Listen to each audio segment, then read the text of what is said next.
আসসালামু আলাইকুম প্রিয় বন্ধুরা, সবাই কেমন আছেন?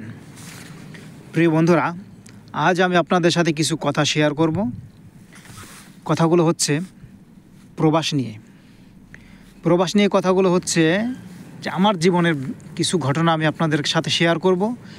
আর এই ঘটনা শেয়ার করার মাধ্যমে আমি আপনাদের যারাই প্রবাসে আসতে চান তাদেরকে কিছু কথা জানাবো। আমার বিশ্বাস যারাই ভিডিওটা দেখবেন, একটু সময় নিয়ে যদি দেখেন তাহলে উপকার হবে, ক্ষতি হবে না। আর আমি উপকার করার জন্যই বা মানুষকে জানানোর জন্যই কথাগুলো বলবো, শেয়ার করব। এই রকম কথা হাজারো প্রবাসীর মনের ভিতরে রয়েছে, কিন্তু কেউ বলে কেউ বলে না।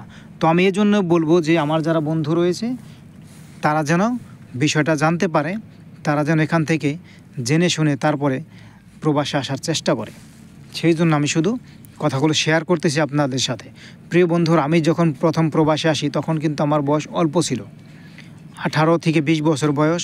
তো আমি প্রথম বিদেশে এসে সবচেয়ে বড় ভুল করেছি যে আমি তখন কাজ শিখে আসিনি। আমি তখন কাজ শিখে না আসার কারণে আমি কিন্তু দীর্ঘ অনেকটা বছর আমার প্রবাস জীবন নষ্ট করে দিয়েছি। আমি অল্প বেতনে চাকরি করেছি, অল্প বেতনে চাকরি করে আমার জীবনটা আমি নষ্ট করে দিয়েছি।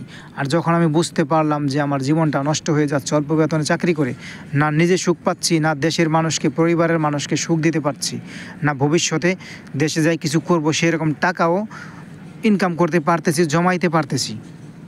যখন বুঝতে পারলাম তখন অনেক দিন সময় পার হয়ে গিয়েছে, অনেকটা বছর। যখন বুঝতে পারলাম তখন দেশে চলে গেলাম। দেশে চলে গিয়ে দীর্ঘ মোটামুটি হয়তো 1-1.5 বছর দেশে ছিলাম। কিন্তু দেশে থাকার পর আবার চিন্তা করলাম আবার প্রবাসে যাব। কিন্তু এবার আর প্রবাসে আমি কাজ না শিখে যাব না। আমি প্রবাসে যাওয়ার জন্য প্রস্তুত নিলাম, কাজ শিখলাম, ভালো কাজ শিখলাম, প্লাম্বারের কাজ শিখলাম। প্লাম্বারের কাজ শিখে আমি চলে গেলাম আবার নতুন করে প্রবাসে কাতার শহরে। সেখানে যে আলহামদুলিল্লাহ আমি ভালোই ছিলাম, সকলের দোয়ায়, মুরব্বীদের দোয়ায় ভালোই ছিলাম। সেখানে ভালো স্যালারি পেতাম। কিন্তু দুর্ভাগ্যবশত 2020 সালে করোনা চলে এলো। করোনা চলে আসার কারণে সেখানে আর থাকতে পারলাম না। আবার চলে এলাম বাংলাদেশে আসার পরে কি করব? আবার বেকার হয়ে গেলাম। আবার নতুন করে প্রবাসে আসতে হবে। আবার নতুন করে দেশে কিছুদিন থাকার পর আবার প্রবাসে এলাম নতুন করে, ইউনাইটেড আরব আমিরাত, দুবাই। এখানে এসে আলহামদুলিল্লাহ ভালোই আছি, কারণ আমি কাজ জানি, আমি কাজ শিখেছি। কাজ শিখে কাজের মাধ্যমে কাতার গিয়েছিলাম, আবার ফিরে দুবাই এসেছি, যার কারণে আলহামদুলিল্লাহ ভালো আছি। কিন্তু আমি যে প্রথম ভুলটা করেছিলাম, আমি চাই আমার প্রিয় বন্ধুরা কেউ যেন এরকম ভুল না করে। প্রথম যখন বিদেশে আসবে অবশ্যই আমার বন্ধুরা যারা ভিডিওটা দেখবে অবশ্যই তাদের উপকার হবে। অবশ্যই তারা যেন কাজ শিখে তারপরে প্রবাসে আসে। যদি মানসম্মত কাজ শিখে আসতে পারে, ইলেকট্রিশিয়ান, প্লাম্বার, ওয়েল্ডার, গাড়ির ড্রাইভার, এই সমস্ত ভালো ভালো কাজ যদি শিখে আসতে পারে তাহলে ইনশাল্লাহ তাদের ফিউচার ভালো হবে। তারা ভালো টাকা ইনকাম করতে পারবে প্রবাসে এসে, এবং তাদের পরিবারের সবাইকে ভালো রাখতে পারবে, নিজেও কিছু টাকা জমাইতে পারবে ভবিষ্যতে দেশে যে ব্যবসা করার জন্য। তো প্রিয় বন্ধুরা, এই কথাগুলো আমি এই জন্য বললাম যে যারা নতুন প্রবাসে আসতে চান তারা আপনারা অবশ্যই এই কথাগুলো শুনে প্রস্তুতি নেন। প্রবাসে আসার আগে ভালো কোনো কাজ শিখবেন, ভালো কোনো কাজ শিখে তারপরে প্রবাসে আসবেন। দেখবেন আমি বলে দিচ্ছি আপনাদের জীবন অবশ্যই সুন্দর হবে, আপনাদের ফিউচার ভবিষ্যৎ অবশ্যই সুন্দর হবে।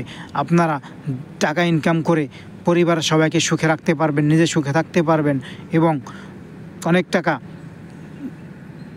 জমায়ে তারপরে দেশে যেয়ে একটা ব্যবসা করতে পারবেন। কারণ সারা জীবন তো আর অন্যের কাজ করবেন না, সারা জীবন তো আর প্রবাসে থাকবেন না। দেশে যেতে কিছু করতে হবে, দেশে যেতে কোনো কাজ করতে হবে।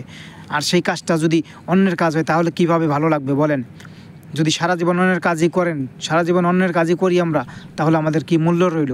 যার কারণে আমাদের কিছু টাকা এক জায়গায় করতে হবে, জমাতে হবে, সেই জমানো টাকা দিয়ে ব্যবসা করতে হবে। আর সেই জন্য প্রবাসে আসার আগে অবশ্যই কাজ শিখতে হবে। প্রিয় বন্ধুরা, আমি বারবার অনুরোধ করে বলছি আমার প্রত্যেকটা ভিডিওতে আপনারা কাজ শিখে আসবেন। তো প্রিয় বন্ধুরা, যারা ধৈর্য ধরে এতক্ষণ পর্যন্ত আমার কথাগুলো শুনলেন, আমার ভিডিওটা দেখলেন, আপনাদের সবাইকে অসংখ্য ধন্যবাদ।